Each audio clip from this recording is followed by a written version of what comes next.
This episode is brought to you by Skillshare. Support the show and redeem 2 free months at Skillshare.com/createunknown.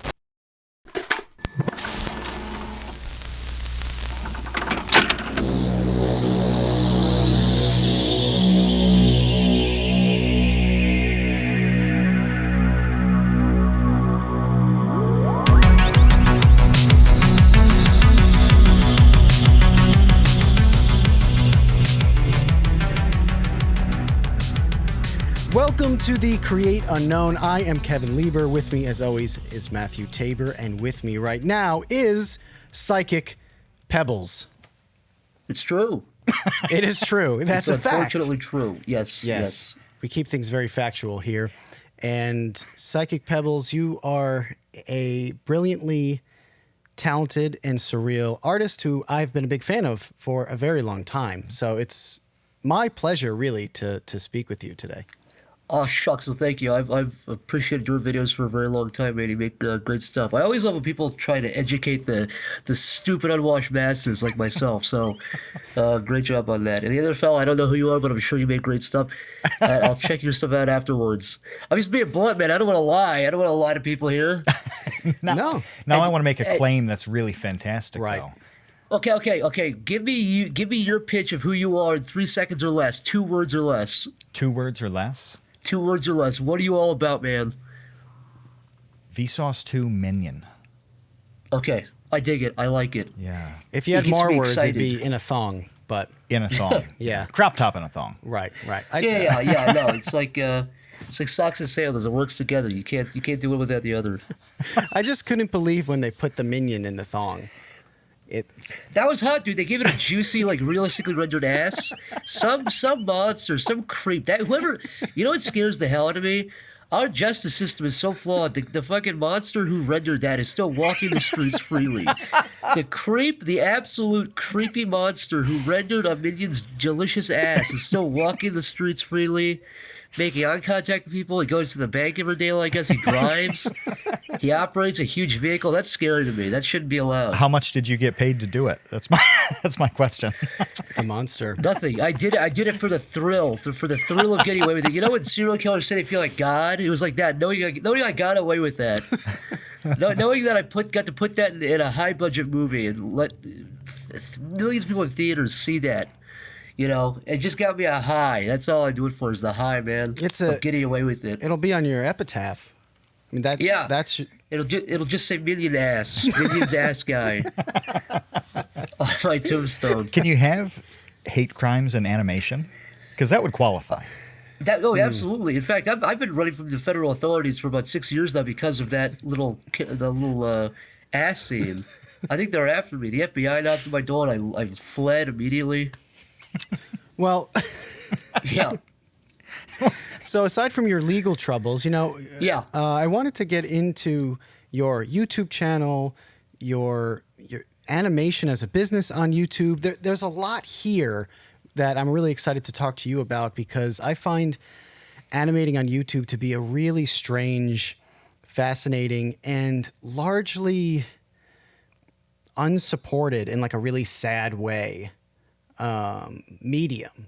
Because back in the day, I feel like when you were cranking out stuff to begin with, and there was a bunch of others, it seemed like animation was blowing up in a way like really creative, really surreal stuff that you could never get away with on television, was getting millions and millions and millions of views. And then something changed, whether it was, the dreaded algorithm or whatever it was, watch time, is how videos were started to be judged rather than clicks or views.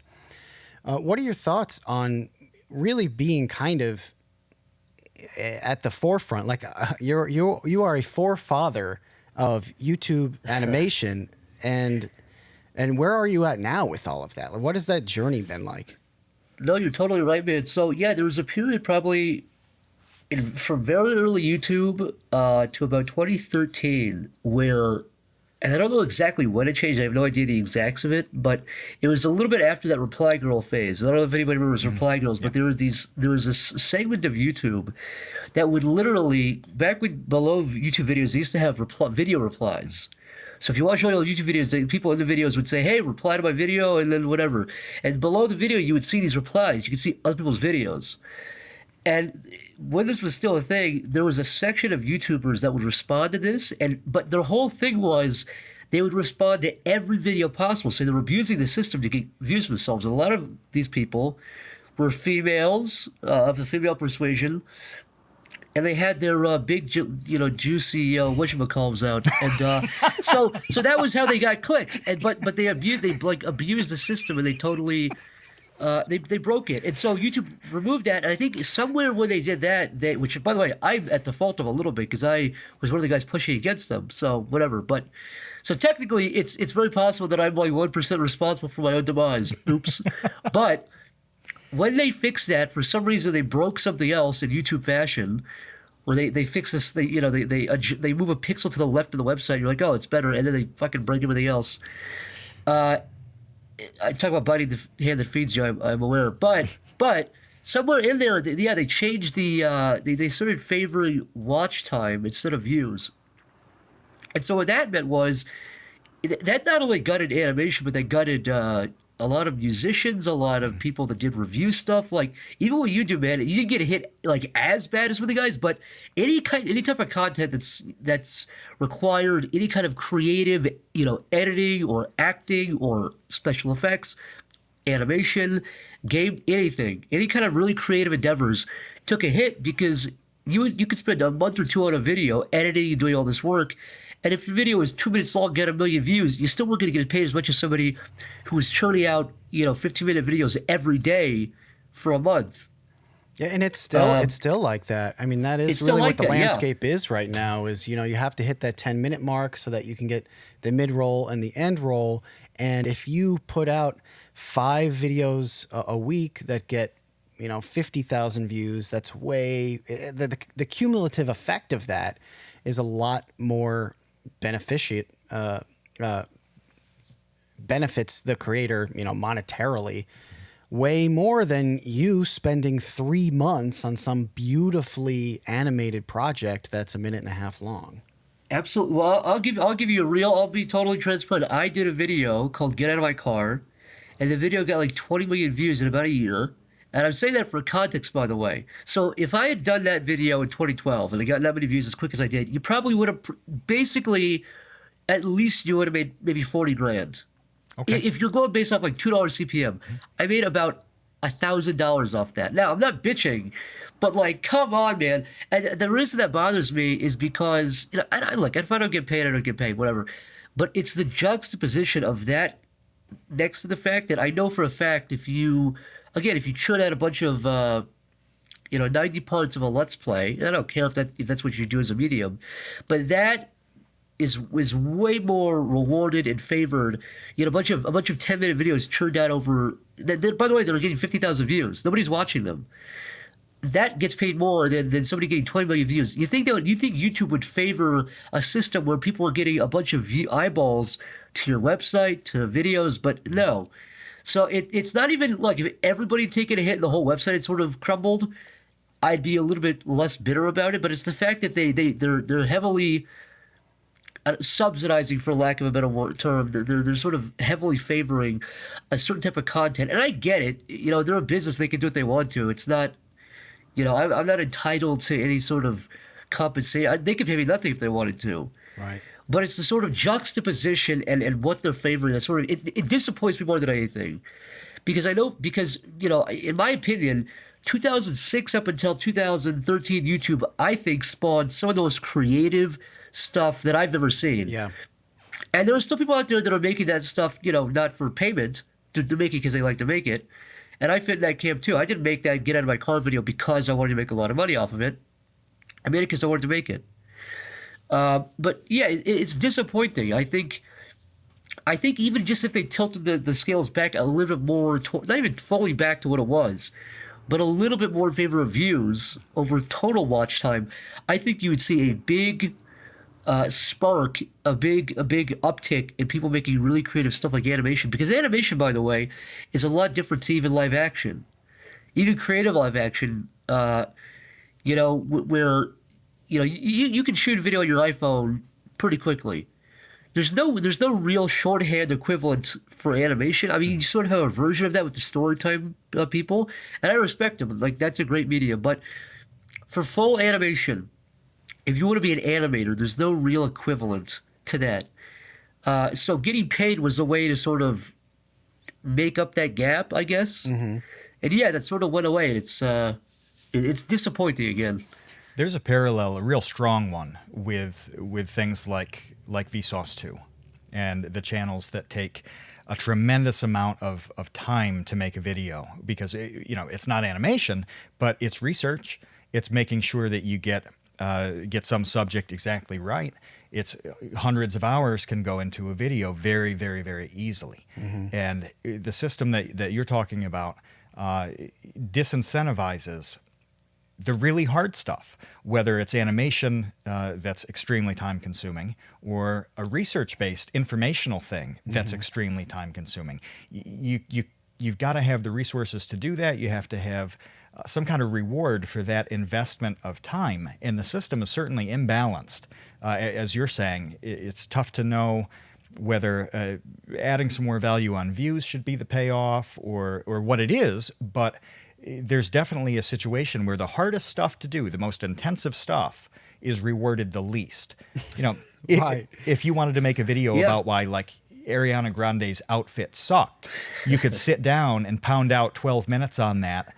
In 12 minutes. It would take you the amount of time as to long talk as it takes about to it. record it. Yeah. You do that, you upload it an hour later. Yeah. You've got that 50,000 views, whatever it is, and I'm making more than the 600 hours that Kevin puts into some math video, right? That's crazy, and it's not like we should automatically reward people. Well, and for by the way, time what in, bothers me but about that too is not even look. Even if it was something as simple as you get 50,000 views and I get 50,000 views and you get paid a little bit more, that's different.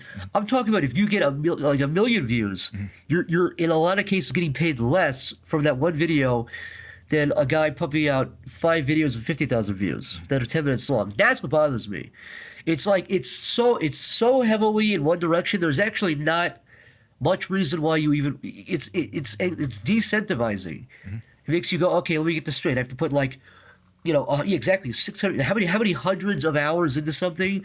And not only do I, even if I get a lot of views, even if I overcome the hump of like low CPM, even if I get like 5 million views, I'm not going to get paid a fraction of what the other guy's going to get paid. So like, again, to me, their YouTube, they can run their business how they want to run it. That's fine with me. It's just the fact that it's so heavily skewed in one direction that it floods your system. And by the way, YouTube still has to pay to host every single video they upload. So you would think they would actually incentivize people to make more creative, shorter form stuff. Every video that is up on the website, they're paying to host. So you would think it'd be counterintuitive, but I don't know. I guess I'm not in that room. I don't really know. There's got to be some sort of logic behind it. But again, like you said, if you make a 12-minute long video and it takes 12 minutes to record it, that's all the hours you put into it, or time you put into it. Why would you ever do anything besides that? Even if you have passion, it's literally you're not going to get paid as much. It's a net negative. Yeah. You're losing time, you're losing money, you're losing sleep. Like, dude, the amount of all-nighters I pulled for that Get Out of My Car video, just as an example, was incredible. It was like wake up. I'm doing that right now with the project I'm working on right now. Like wake up, work, sleep, like eat. That's it. That's it.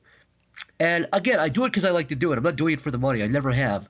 I have told people, by the way, if you want to go into animation and you're doing it for the money, go be a lawyer, go be a doctor. Do not do it for the money. It ain't going to happen. But if you like it, that's fine. But again, what bothers me is it's so heavily in one direction. That's what irritates me a little bit. But why, just to drill into the 20 million views, but only $1,000. How is that even possible? Because I know how AdSense works. Yeah. So like, what was going on? You must have your CPM must have been a penny. Garbage. Yeah. I don't know. See the thing. What's really weird too is I do streams. I do live streams every once in a while, and those find money. Those. So my actual CPM seems to fluctuate, and I looked at the fill rate, and people were watching the video completely, but the problem was it was a minute long. So I think that's what did me in, and I think they were swearing in it, but like still, like it was monetized, it wasn't totally demonetized. But you think that would take a piece out of it, but not like that much. And again, I'm not complaining. I got paid something for a video that I put out, but still, it's more the juxtaposition for me. It's like that in a vacuum is whatever. You got to deal with it. But compared to, a guy making like Minecraft Part 985 gets 50,000 views and gets probably the same amount of money on that. It's like, okay, fine. Like, okay, I guess that's how it works now. I'll deal with it. What are you gonna do? So the moral of this story is just stop trying. Yes, the moral of the story is don't be creative. Don't go to college. Just pump out videos en masse, just like thousands per month, and you'll do great. Yeah, that's the moral. Somebody asked me how they could pretty much make a buck doing videos in the style of what a Vsauce does, where it's like a deep dive on a topic, right? I'm like, well, step one is you fly to Burma and get a job in a sweatshop sewing soccer balls, because that's where your real hourly money is going to come from, more so than like the actual hourly wage. Right, 17 cents an hour you get. It's way below minimum wage, and that's the funny thing. That's such a funny thing. I was in an Uber recently, and I told the guy, what do you do? Well, I'm a YouTuber. And he was like, whoa, you must be a gabillionaire. And I'm like, well, no, I'm not a gabillionaire. That's why I did Uber, whatever it was, the plain one instead of Uber Black. Uber X. Uber X, yeah. But there is that mentality, I guess, among people where all they read about is like, this YouTuber makes $15 million a year. And it's like, PewDiePie I'm sure they do. That ain't me. Yeah. The 7-year-old opened a toy and $9 million fell out. Dude, I think the top early YouTuber is a thing for little kids. Ryan's, dude, those Wheels on the Bus videos get like, I'm not exaggerating, 1 billion views. Not a million, 1 billion views. Yeah. But what they do, they're smart. These motherfuckers are smart. What they do is they make a bunch of videos over like a month or two, and then they combine them all, and they call the title something weird, like kids animation fun time, haha, and it's like an hour long, and it's stuff they've already made. But what happens is, I realize what happens. The reason these guys get paid so well, like both anything for kid, like young like toddlers and babies, is because the parents put an iPad on and they watch all the ads. The kids are too stupid. They don't know how to close out of it. They're like 1-year-olds. So that means that every ad on all those videos is getting 100% fill rate. Every ad's being watched. All like the pre-roll ads that are like 10 minutes long, those Toyota ads of like trucks driving through mud. The little babies are watching all of those all the way through. So these people are making like $30 million a year from this. It's ridiculous. And Toyota's getting a great return on that investment. Having infants watch their all those babies are really revving up to buy Toyota. I just want to point out that we're starting to build a formula for success on this platform. So far, we have step 1, don't try. Okay. Step 2, cater to babies. Right. Yeah. So I got a phone call. Step 1, don't put any effort in. Step 2, put your videos in front of babies so they can watch them. They can watch little 3D characters dance around. You're right, though, that those little kid weird animation things do get hundreds of millions and sometimes 1 billion views, where all they do is they take a nursery rhyme. So they'll take like Ba Ba Black Sheep or the Wheels on the Bus, and then they just crudely animate it, probably pay someone next to nothing to do that. And then, like mom puts that on for the toddler to watch over and over and over and over and over again. They let a babysit them. Yeah. It's probably the same sweatshop where they're sewing the soccer balls with one hand and animating with the other hand. And I think a lot of those are actually made in India. That's not even a joke. I think it's just, they're outsourced, because a lot of the voice actors, if you hear them, they're like, they're talking to like a shitty microphone, and I'm going like, okay, like I don't think the person who even recorded this or animated this even knows what this is for. They definitely don't know how much the people are getting paid to do it. They could be going at like Fiverr or something. I don't know, but it's definitely being outsourced. Well, there was a thing recently where, so this new-ish trend where stories are being animated. where like a viewer submits their story and then it gets animated, and these videos get millions of views. There was a YouTuber who kind of exposed one of these channels that kept showing up on trending as being this Russian animation factory that was stealing stories from Reddit and just animating them and getting millions of views for it. I believe it, dude. This is a little bit off topic, but I have found over the years a bunch of channels that just trace my art and put it in their thumbnail. They're the thumbnails, and it's just like what the hell? A lot of the guy. I've been on YouTube since 2010 or so. So I've seen a lot of channels completely rise really quickly and fall really quickly. The good news is whenever the people that do steal stuff like that, they tend to fall as quickly as they rise. Mm-hmm. That's the only silver lining that I've seen, is the people that you're like, how the hell is anybody watching this? In the sense of like, this person's stealing stuff, they're clearly like not putting effort into anything, but luckily they tend to collapse as quickly as they rise. So that's the one, positive of that is these guys that steal stuff and are dishonest and stuff, they tend to go away as quickly as they come.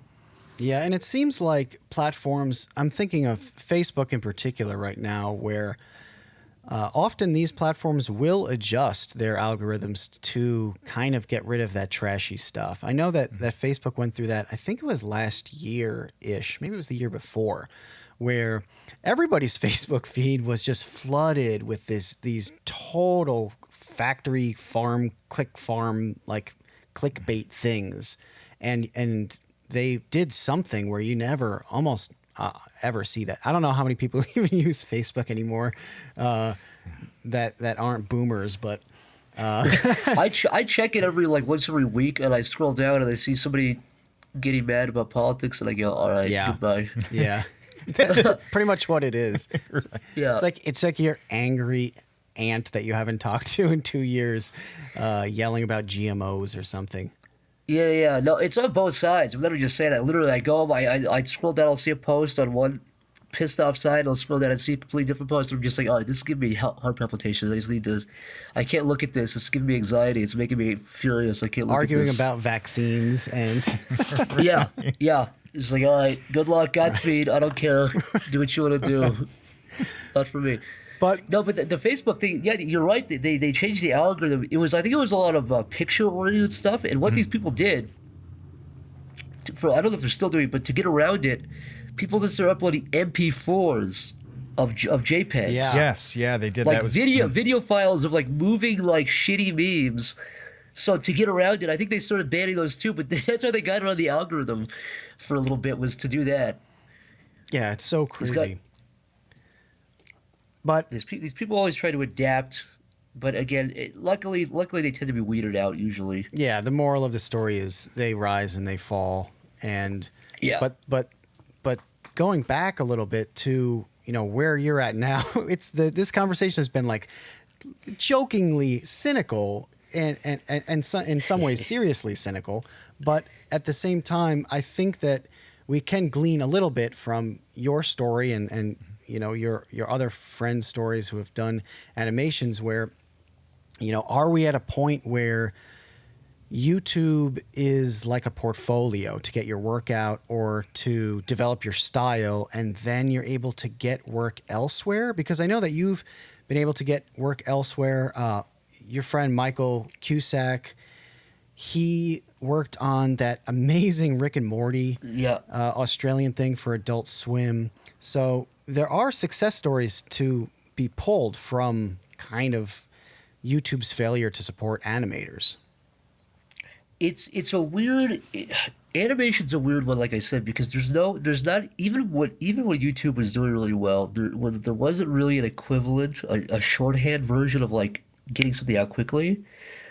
So we're in a weird spot right now where TV and traditional media, I think for animation specifically, is maybe the last real sort of creative medium where, right now you do have to go to traditional stuff, whether it's, in my opinion, I think if you want to do long form stuff, because that's another thing too, is a lot of animators I know, you make enough stuff, and it's like you make enough 2-minute long videos, you spend months and months and months making 2-minute long videos, and you get tired of it after a while. You just sort of want to tell 20-minute long stories or hour-long stories. And unfortunately, well, I don't know if it's unfortunate, but it's the way it is. But right now, the way it is you can't really do that self-funded. Like, the only way you can really do that is by going to Kickstarter or something. But there's I can see why a lot of people are scared of that or don't want to do that. So right now, as it stands, the only way, as far as I really know, the most feasible way to do long-form stuff as an animator is to go pitch a TV show or go and get a movie deal or something.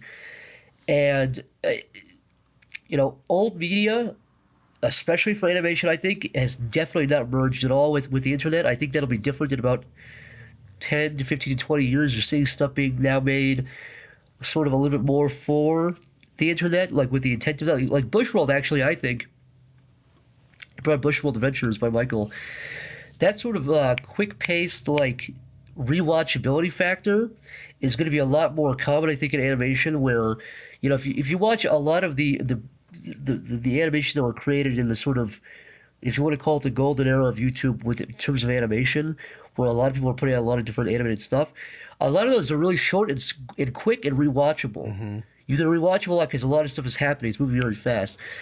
I think animation's going to become a lot more adaptable, even in TV, to fit that. So it's going to become a lot more catered to streaming and with the intent of people rewatching it a lot. But yeah, it's right now the only way to really to find long-term stuff is through TV and film. And I don't know if that's going to change in the short term. I know for a fact it'll probably change within, again, 10 to 15 to 20 years. But right now, there's still a big gap between the internet and what you can do with that and with TV and everything, specifically with animation. Do you think it'll change because these traditional media companies will fund more internet-y type animation? Or, like, where do you think that money is going to come from? Because I think it'll come from advertisers still. You're seeing a little bit of it. Like right now, Adult Swim does this thing called Adult Swim Smalls or Adult Swim Shorts or something. I forget what it's called. But they're these little 2-minute things that they're funding. And I think the future of animation in terms of TV will become something like that. I think when cable fuses with streaming, fuses with YouTube, I think that'll start to be when they do a good version of it. But right now, people still have TVs. People still watch stuff on streaming. So yeah, the gap is still there. When TV really, I think, blends together with the internet, I think it'll change. Until that happens, I don't think it's going to change. And how hard is it to get? I mean, it seems like getting an animated show sold is near impossible because of how expensive it is. And it seems like once, like Cartoon Network, say, gets a show that is popular, then they're just going to milk that because they have to until that thing is dry, and instead of constantly trying out new shows, as opposed to like sitcoms or these like lawyer shows and like Firefighter Detective 12 or like whatever it is on like Fox or CBS. Like those shows are a dime a dozen, but like new animations, new cartoons seem rare. Well, what I realized, it took me a long time to realize, I used to think, and I think a lot of people still think like this because it's people's assumptions. I used to think how TV shows got made, especially animated ones, was you walk in, you go, here's my great idea. They say, well, that is a great idea. Guy off the street, have a show. What I've realized is, especially with animation, 99% of the or let's say a majority of the shows that get picked up are from people that have just worked in the industry long enough. And I don't say that cynically. There's a lot of good shows being made by people who worked in the industry. But let me say it like this. If you've ever watched an animated show or turned on something animated, you've gone, how the fuck is this on TV? Who greenlit this? It is almost definitely literally because that guy or girl or whoever worked in the industry for 30 or 40 years and they just got a chance eventually. But the notion that somebody from YouTube, let me put it like this. If you and I could sit here and the three of us could name for 30 minutes a bunch of shows from YouTubers that have gone into TV and film. You can name all these YouTubers. Oh yeah, Fred and the Annoying Orange and all these people were live action translated very well, or like sort of mixed medium translated immediately to TV. I can't name any YouTubers any YouTube animators who have gotten their own shows. And if there are some, they're very small guys. They're not very big. They're sort of we're more indie people, and they've almost definitely worked in the industry. So that bridge has not even been made yet. So like the idea of like a lot of the guys that were really big, you know, again on YouTube or Newgrounds, I would say very few. I can't name any of them who have gotten their own TV shows and worked in TV. And the ones that do have their own TV shows, it's because they worked traditionally. They were board artists or something. So that is not even really a thing yet. I think once that starts happening more, I think once people from YouTube, once animators start having their TV shows and doing movies, I think that stigma, for lack of a better term, will sort of wash away. But right now, there's no equivalent to that. Like it's not a proven formula yet. It's not a proven success. Right now, most of the shows that happen are one of the worst ways. This is what bothers me really badly.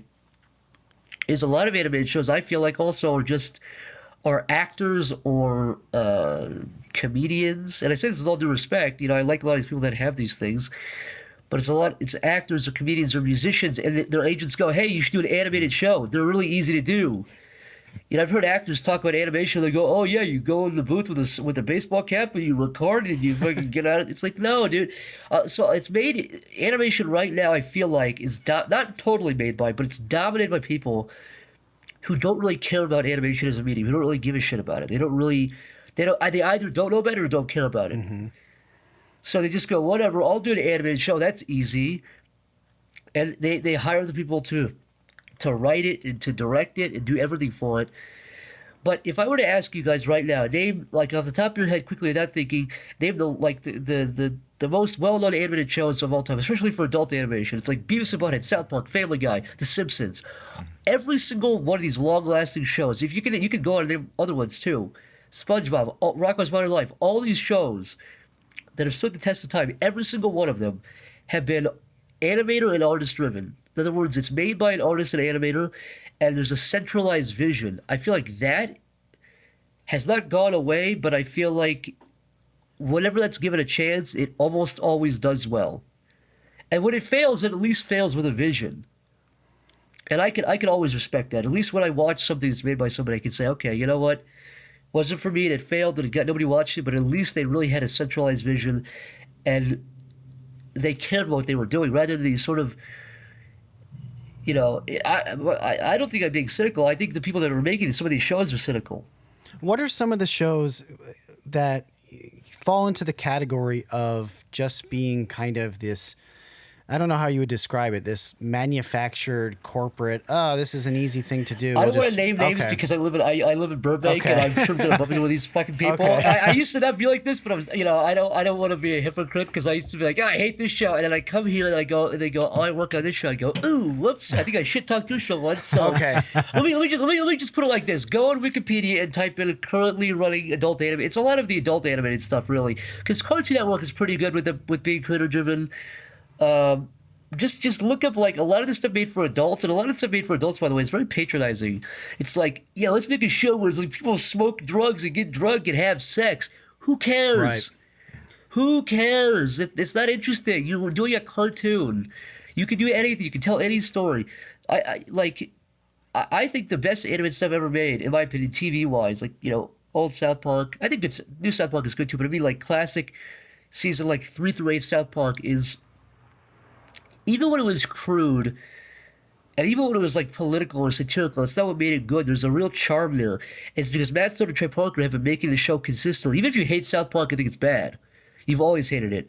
You have to at least admire the fact that they are some of the only guys ever in adult animated TV that hung around and they write, direct, and voice every episode. Every single one. Yeah, I heard, there was some interview or a podcast I listened to where a comedian had been hired to write for South Park. And it didn't last very long because he said essentially that if you're a writer on South Park, what that means, and I'm sure you know way more about this than I do, so I'm interested to hear your perspective on it. But he said that if you're a writer on South Park, that means you just kind of hang out with Trey Parker as he writes the show. And occasionally you can, you know, laugh at some of the stuff that he says or give like a little bit of feedback. But for the most part, like, being a writer on South Park is just somebody for Trey Parker to like eat pizza with while he writes the show. Yeah, as far as there's actually a great documentary. I think it's called 6 Days to Air, 5 Days to Air. It's either 5 Days to Air or 6 Days to Air. I think it's 6 Days to Air. But it's a documentary. It shows how they do an episode. They literally start on. They put the episodes out on Wednesdays, and they start on Thursday, and by the next Wednesday, they have a whole new episode, totally from scratch, completely from scratch. It's a great documentary, but they get stressed out. And yeah, it's basically just a bunch of guys in a room, and a couple of girls there just sort of spitballing ideas, and Trey Parker goes away and writes the script. But there is not any other show that I can think of, not even like, Mike Judge or Seth MacFarlane or Matt Grady. Like, even those guys who are super hands-on and really creatively driven, they're artists, and they had a vision, even those guys are pretty hands-off. They let other people write the scripts. But so what I've always admired about those guys, Matt and Trey, is that they've made every episode themselves, for better or for worse. The ones that are not that great, they can still say they made it. And I think there's something really admirable about that. The neat thing about what you're describing here is that when you think, how can you exercise that level of involvement and not necessarily control, but really having the vision and then executing that vision? What's a better place to do it than on something like your own YouTube channel, where it is just you? You can absolutely pull off what you described as the most successful model for a long-term thing, having an appeal that sticks around like any of those classic shows you mentioned. You really could develop a vision and flesh that out however you wanted without any real interference. No, I think that's absolutely true. I think, in my opinion, I think the best YouTube channels are the ones where, even if you have a lot of people working with you, because you're going to have that no matter what. Even I've had people, I have to get voice actors sometimes. I have to get background artists. I have to get animators. So you're never going to be, I think some artists romanticize, like, I did everything myself. Okay, don't brag about that. Who cares? Like, hey, if you want to do it, that's fine. But I don't think that should be, being purist in that way is weird to me. Like, there's no shame in hiring the people. In fact, I think it helps you grow as a person, grow as an artist especially, because, I feel both ways. Like, number one, I feel you should definitely be hands-on. I feel like you should definitely be. I feel like the best projects are always ones with really creatively driven people, sort of letting their vision permeate every aspect of it. So their vision is in the script, it's in the editing, it's in everywhere. Even if other people do it, that vision is there. I also feel, though, that anybody can make anything by themselves. That's not a challenge. What's a challenge is having your vision and working with other people and getting them to come along with your idea while they also bring their own, like, flavor to the table.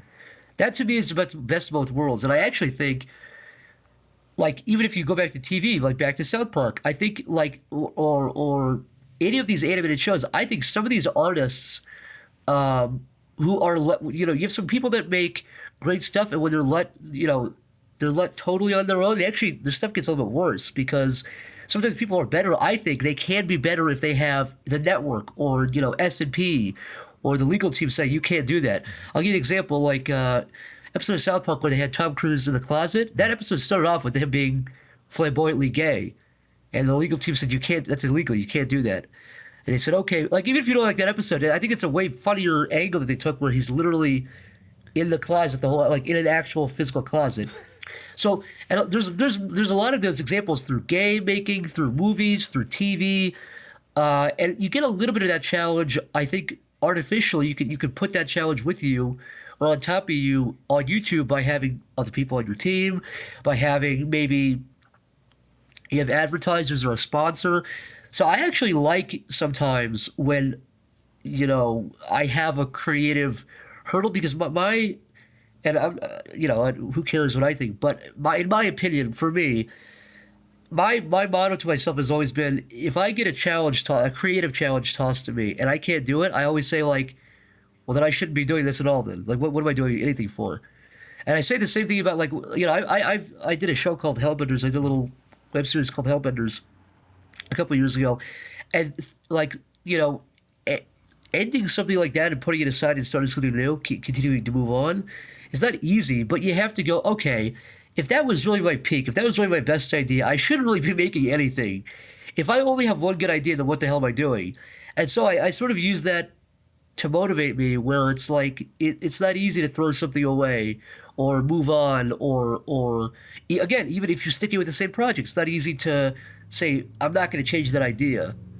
You know, I think, but I think to sort of tell yourself, well, if I can't make it better, then what am I doing anything for? That's something. And I think a lot of the time, this is honestly, I'll say, I'll shut up. But I think, in my opinion, I think a lot of the time, some of the best stuff in TV and film and games and YouTube and everything, music, everything, has come from creative challenges. Oh, we can't do that. What else can we do then? So I would say if you can do it, if you're doing YouTube, in my opinion, I think you should definitely collaborate. And I think you should definitely embrace any creative hurdles you have. Embrace those. Use those opportunities to say, you know what? Not only am I going to listen to what this creative challenge, am I going to accept this creative challenge? I'm going to make it better. I'm going to make this project better than what it was before I got this challenge in the first place. I think that's a constructive way to sort of deal with those things. If you feel like that, you'll always get something good out of it, I think. That part that you said, that it's not necessarily a bad thing to stop a project and do something else. That's a topic that we've talked about a lot in different contexts over the last few years.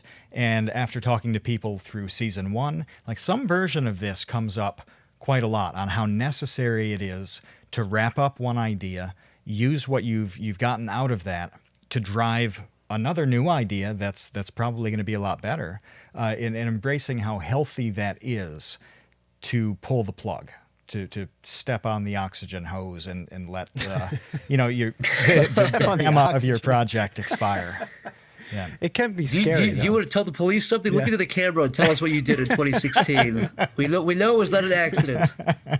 But I mean, I agree totally with that. It was when you were talking about like creativity flourishing within restriction.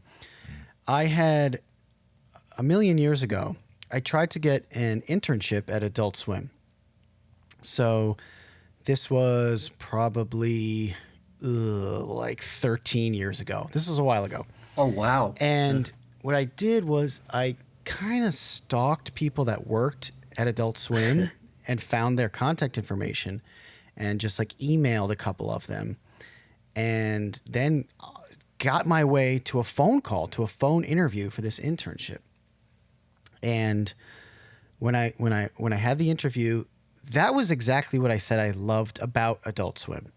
I said, you know, the fact that Adult Swim clearly does not have an endless budget to be making this programming is what I find fascinating because of the creativity that comes out of that. You know, if you just have a Scrooge McDuck pool of gold coins to use to make some animation, then yeah, maybe it'll be amazing, but maybe it's too much, and maybe that the only having, you know, $5,000 or whatever it is to make something, so that you have to like repurpose old C-Lab, animations, make something that's way more different. Anyway, long story short, I did not get the internship. So, and here you are now. They loved my answer, but just were creeped out, I think, that I kind of stalked them into. Well, I will say Adult Swim is one of the only networks that I know of that is very open to just talking to anybody. Like literally, they do. Walter Newman and Cam Tang, the development heads at Adult Swim out here in California, they literally, I think once in a while, they do these live streams where they literally just let people call in. They put a phone number out there. They say, "Call and pitch your idea to us." And they've always been like that. They've always been very open door. They'll talk to anybody, let anybody come in. What's your idea? And as far as like I think every other network, as far as I know, especially like Netflix and Comedy Central, all these other places, who I respect greatly, you have to have an agent. You have to have a guy go in and talk and say, "Hey, I'm with this agency." But it's also you can literally just be a guy and get a show. And I think that's the only network that I know of right now, at least currently, that's true for. So I respect Adult Swim a lot in that way. They do very low budget stuff, but the plus side of it is they'll talk to anybody, they'll hear anybody out. They're not discriminatory based on like, oh, you don't have an agent, oh, you can't pitch an idea to us. They just want good ideas. Yeah, they seem to be like when I said earlier that it doesn't seem like you see new crops of animated shows coming up, except for Adult Swim. I mean, they are the ones who are just constantly like, I flip it on, I'm like, what is this? Yep. You know, and they're always trying out new things. But before we run out of time, I really want to talk about Gremblo real quick.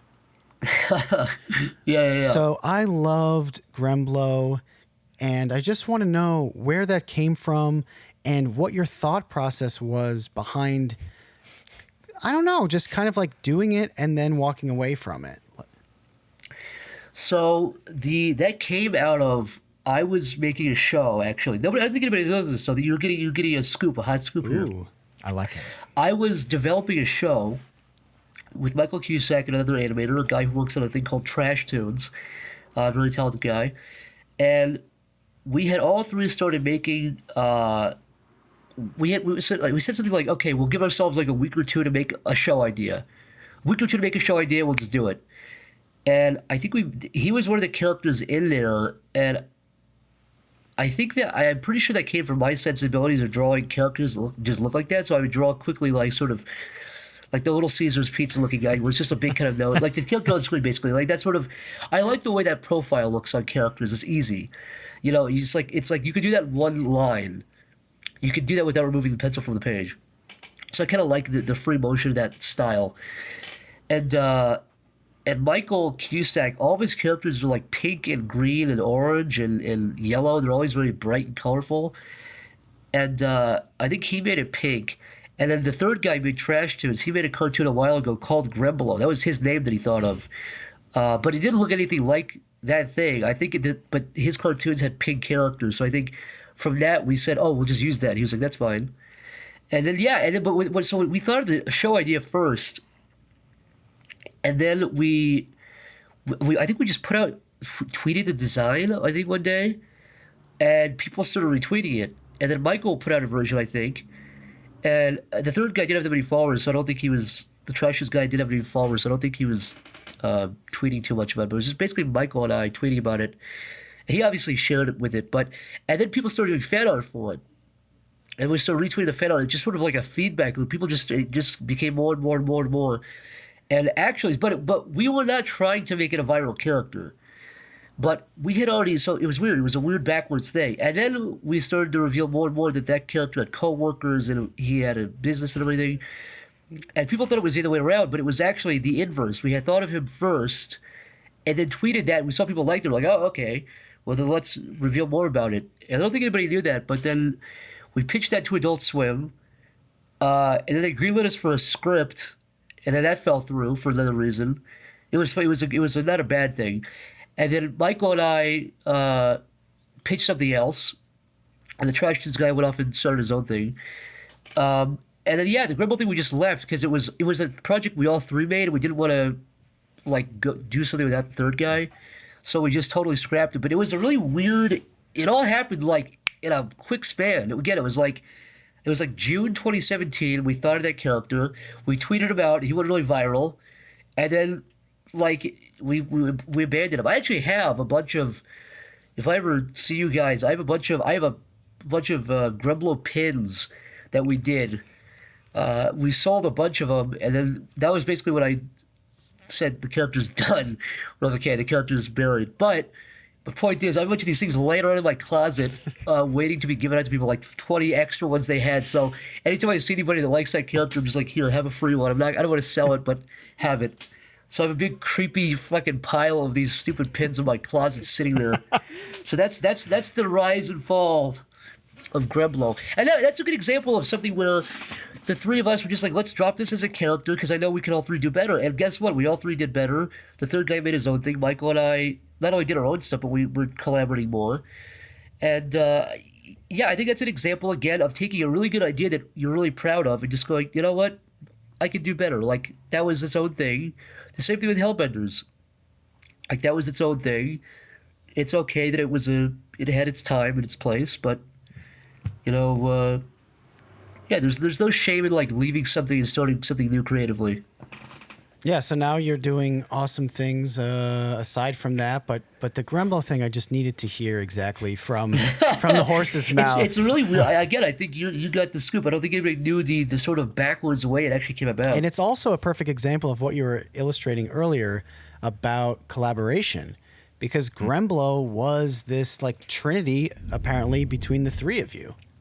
Yeah, it was me. It was Ollie Norman from Trash Tunes and Michael Cusack. And again, we made it in a week. It was him and a couple other characters, and then posted him, did really well, and that was it. Then we put it pretty quickly. We put it to bed. But Yeah, I would definitely recommend collaborating with people too. Collaborating, in my opinion, especially as an artist, like when I collaborate with Michael, he has different sensibilities than I do. When I collaborated with Chris O'Neill for Hellbenders, I got a way different. You're always going to get a different flavor. It's like this is really a fucking weird reference. I deserve to be shamed for this. But did you guys ever play Kirby 64, where you can suck into different stuff and it's like gets different combinations? It's like that. You know what I mean? Yeah. It's a horrible reference, and I deserve to get bullied over that relentlessly. But it's true, man. Like I think when you collaborate with this person, you're gonna get something different. When you collaborate with somebody else, you get something different, and it's always a little bit of a different flavor. You can always tell, whose sensibilities are coming from where, but it's always a different.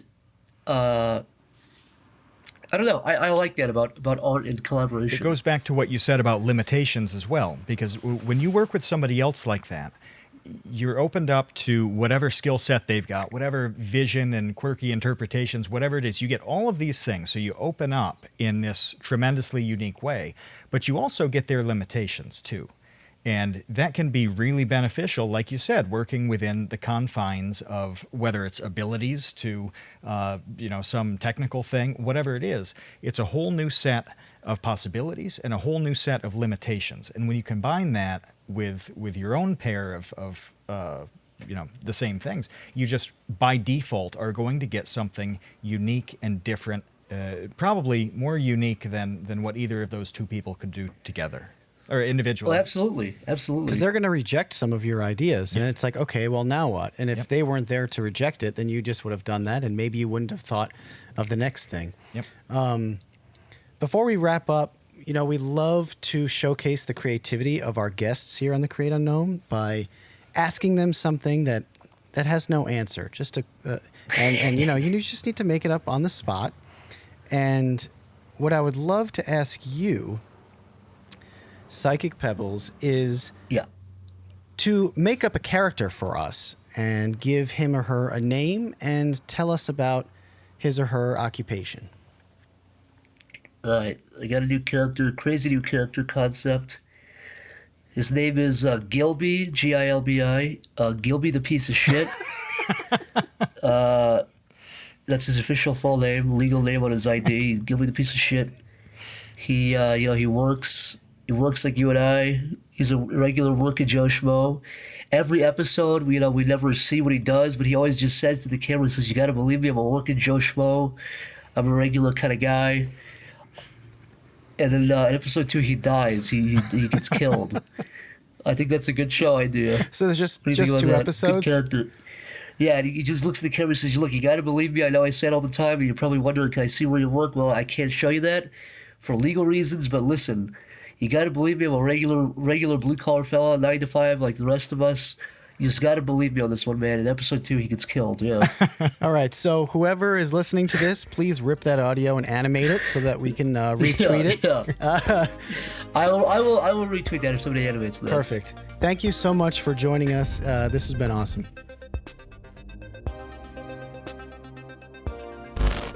Oh, hello there. Welcome to the credits. We're all so happy to see you, and by all of us, I mean just me and the voices in my head.